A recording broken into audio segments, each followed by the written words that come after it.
Anthony Budo, Journey Evolution, and in this video we are going to take a look at the quote, "If someone wants to be in your life, they will find you. If they don't, they will find an excuse." So are you ready? Let's go.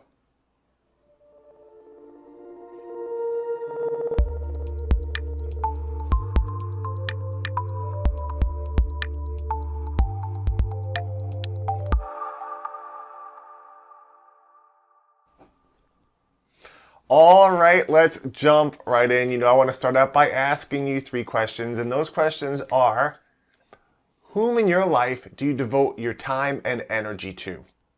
And do they reciprocate that energy back to you? And if not, do you continue to pursue them? Take some time and look at the relationships in your life, both past and present. Was there someone you devoted time and energy to, but they found an excuse to not want to do the same?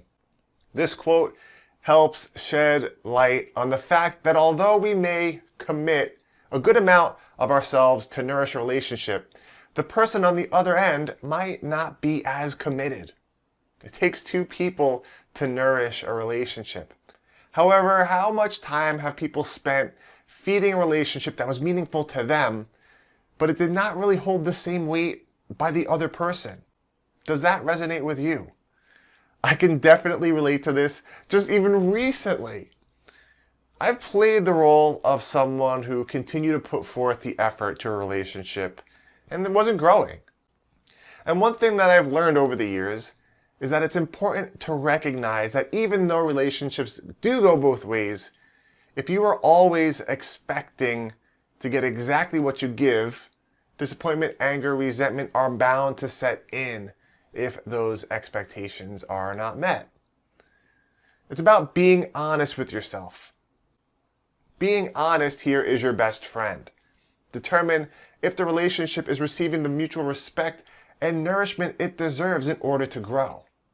If you find yourself in a relationship where you feel the other person doesn't want to contribute, make sure to communicate this in an open and honest way. And if, however, nothing changes, then it's time to move on. This can apply to both friendships and intimate relationships. And I know this can be hard. We can often find ourselves repeating the same pattern over and over again. But it's important not to judge yourself or the other person. It's not about what you did or didn't do versus what they did or didn't do. Look at it with curiosity and acceptance.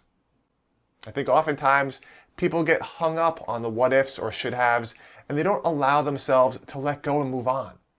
They invest just as much energy dwelling on the relationship after it's ended as they did while they were in it trying to make it work.